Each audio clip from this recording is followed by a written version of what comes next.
जय हिंद मित्रांनो. तर आता आगामी पोलीस भरतीला अडथळा तर निर्माण होणारच आहे मित्रांनो, कारण की आता जोपर्यंत वयवाढीचा प्रश्न मार्गी लागत नाही तोपर्यंत तर काही भरती वगैरे तर काही निघत नाही, हे तर आहे नक्कीच आहे.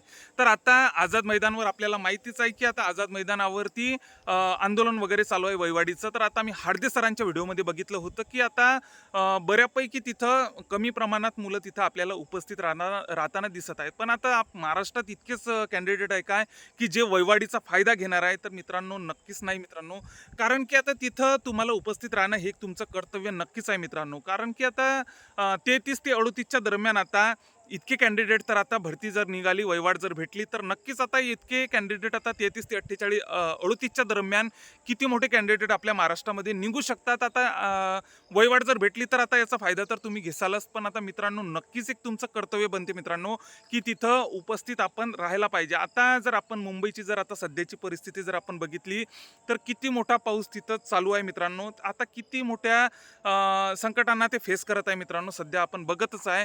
तर आता जर बघितलं मित्रांनो तर नक्कीच शक्य होत असेल तर नक्कीच मित्रांनो 100% त्या आंदोलनाला नक्कीच सहभागी व्हा मित्रांनो.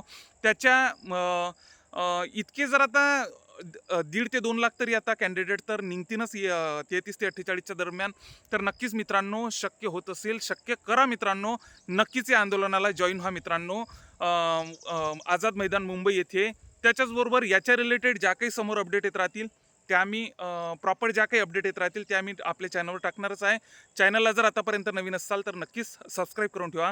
जय हिंद.